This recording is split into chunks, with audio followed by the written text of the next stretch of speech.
You can say, look, you learn more from your failures than from your successes. Specifically, In some ways, the this issue of has some colonization. resonance with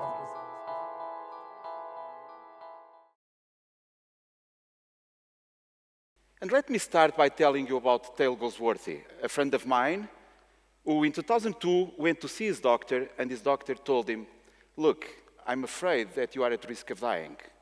And this is not good news for anyone. It wasn't good news for him. But he went home thinking about this problem and thinking, look, from an engineering point of view, his problem is a very basic problem. His problem is that he's a Marfan syndrome patient, he's a very large man, and he has an aorta that is not strong enough for the flow of blood that goes through it. So he was thinking, from an engineering point of view, if I have a problem like this, I can just fix it by, developing some sort of support. And he did that at home. What he did at home, simplifying a story that is more complicated than this, was to develop the aortic support that you see over there. And a couple of months later, he walked back to the doctor's office and asked the doctor, look, would you mind putting this thing in? Because this is something I cannot do at home myself, so I'm actually not recommending that you do this at home. And he did it. He convinced the doctor in England in 2004 to actually put that aortic support around this aorta.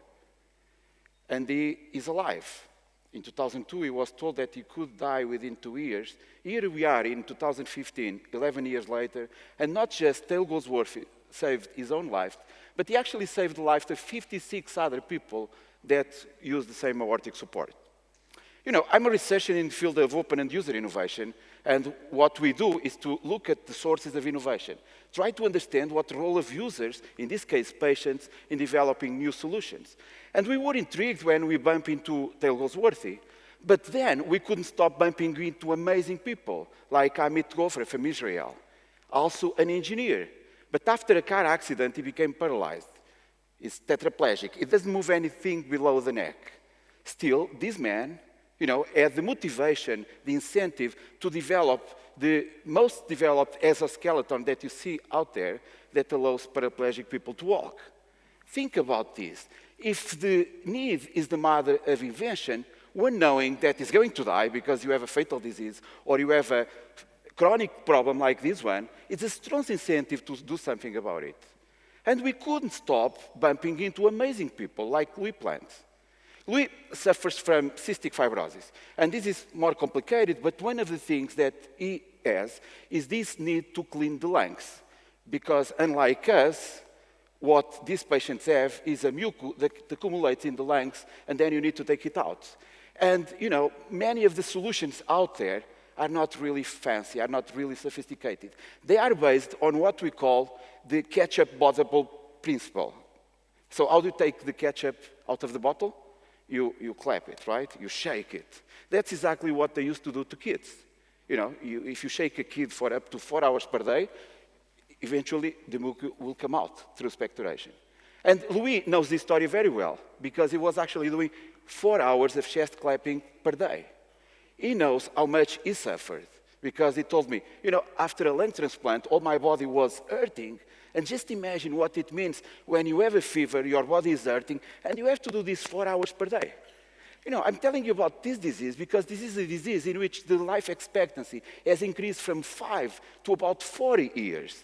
And when we look at the solutions out there, many of those were developed by patients, like his solution.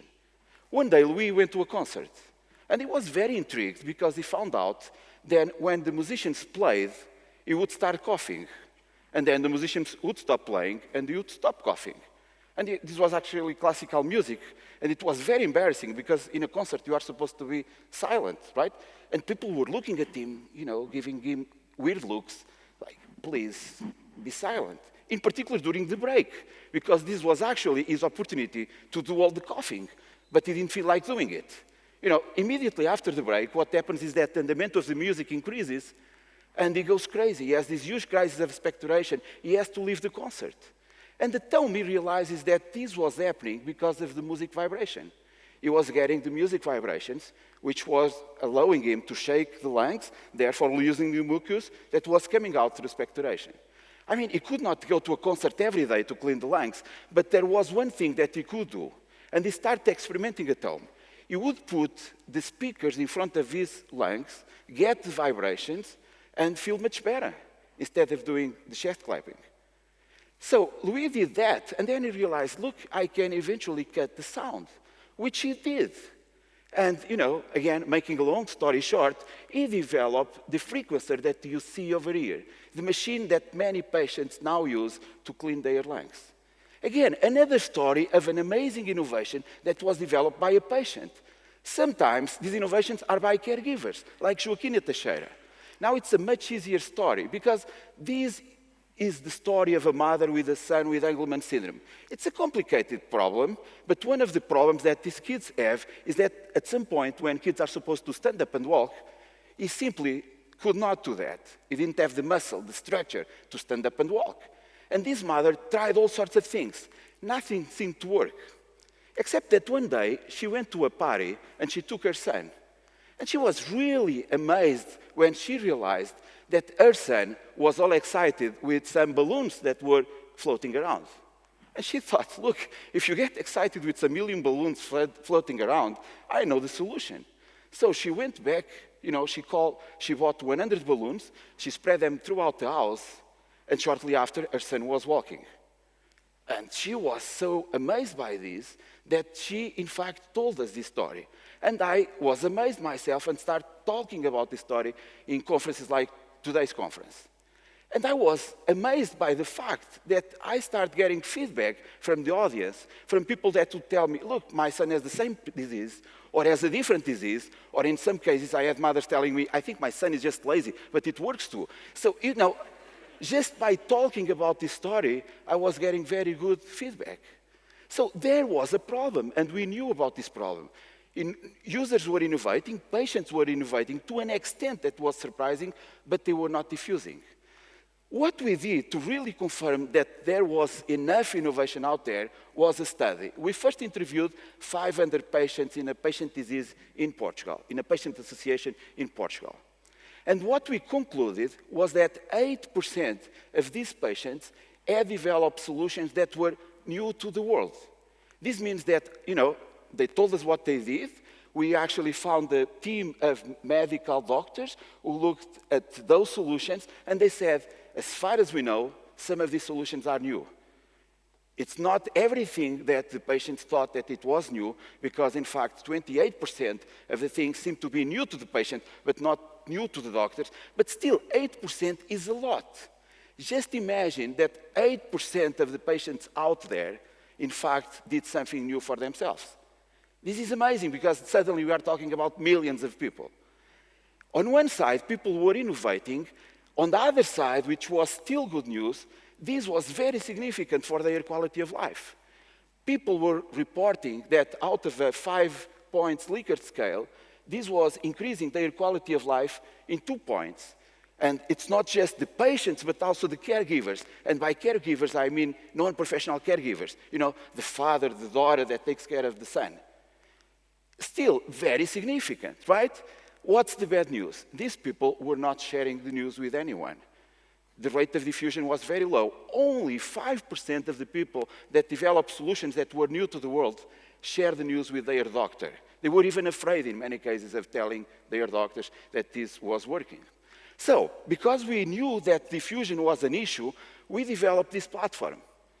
We launched it in February 2014. The objective is to have a place that, can reach patients in any geography, in any language, for them to come together and share what they did. Once these solutions are submitted, our medical team looks at it, and if it's not dangerous, these solutions are shared in the platform. And what happened since then is that, in fact, we have collected over 350 solutions from over 30 countries, being the US, Portugal, UK, Brazil, and Australia, the main contributors. All sorts of solutions, some very sophisticated, others simpler, like the helium balloon story that I told you about. But then, what was also unexpected was the sort of support that we start receiving. From patient associations from really all over the world, from the 5 continents, to the United Nations Development Program, that at some point put something on their website saying that we are very excited about this project. And they called us to present a project in New York. And then we participated in a competition at Harvard, which is organized by Harvard Medical School and by Harvard Business School.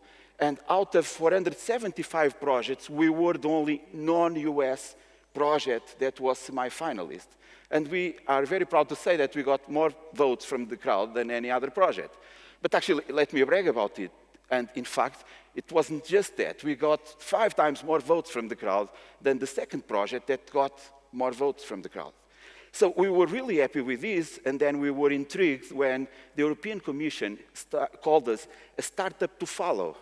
This was intriguing because we aren't even a startup, so we are just a non-profit project. You know, lots of good things have been happening to us, and in fact, I wanted to put this in perspective. This work was inspired by the work of our mentor, Professor Eric van Nippel. Eric van Nippel is considered the father of user innovation. And what, in fact, Eric has studied for many years is the user innovation paradigm, something that, again, is coming out in a new book that MIT Press is going to publish in 2016. So what's the idea there? The idea is that on one side, you see the upper arrow, which represents users, people out there that innovate with the objective of using. And like companies, right, which is the other arrow. A company typically innovates with the objective of commercializing. They want to make profit out of something that they bring to market. So users, you know, innovate to an extent that is surprising, but they also face some problems. You know, on one side, they innovate, but it would be really important for them if others could help, because they often don't have all the skills that they need. So collaboration would be really important, and then they need help in terms of diffusion. And the platform like ours can really help. That's exactly what we are doing right now. That's the market failure that we are trying to address. On the other side, companies could also be very important.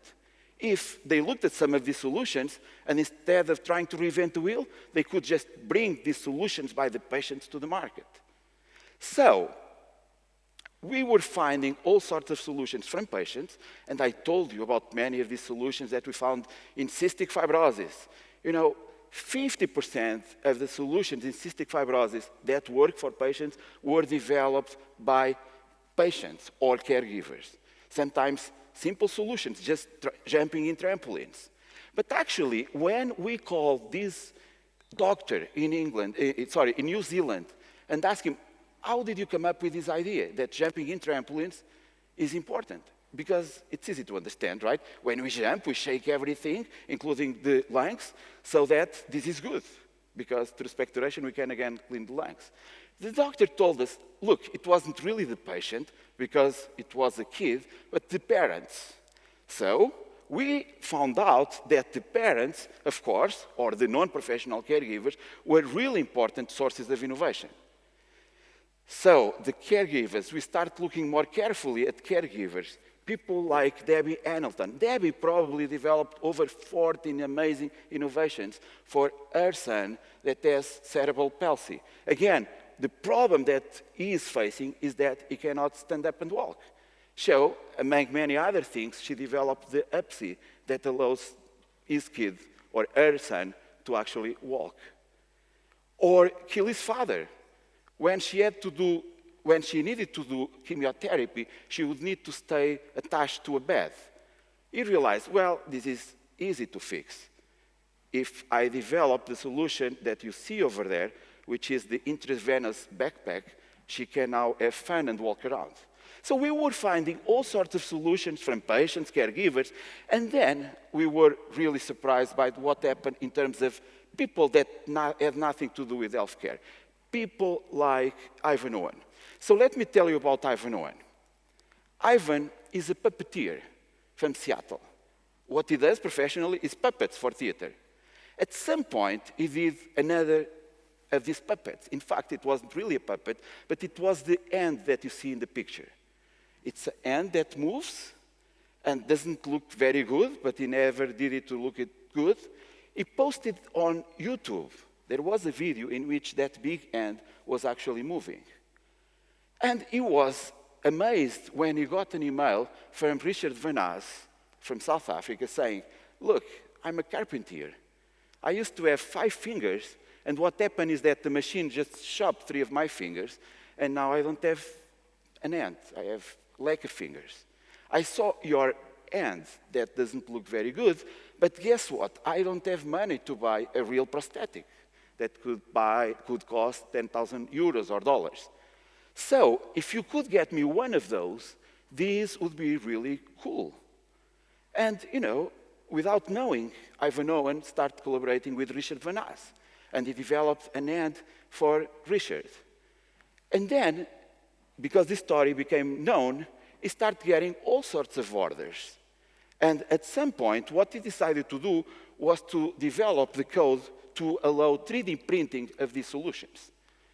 And what immediately started happening is that people like me, because we have in our project a 3D printer, we were able to 3D print hands, like the one that you see here, right, that moves. It looks very basic, but it's really amazing what this does to a kid.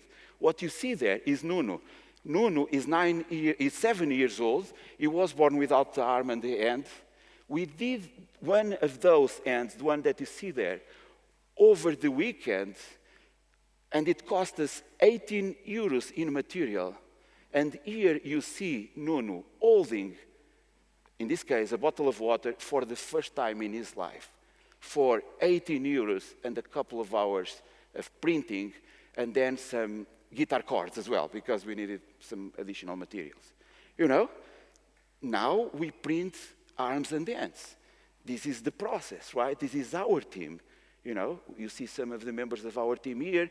This is actually myself doing arm wrestling, and I should tell you that I won. You know, just for the weekend and 18 euros, you could change lives. So we are really amazed with what we are able to do with so little, by bringing collaborators into a platform to allow others to have solutions that probably they will never be able to get alone. So to some extent, we think that our platform is fixing this market failure. But there's more, right? We need companies to jump in, because some of the solutions that I showed you are really sophisticated. So what are we doing now? Well, what we are doing now is to help many of these patients, many of these caregivers, these innovators, to actually create their own companies. And why are we doing this? We are doing this because they are helping us. They know, at some point, they know that they have something that is of value.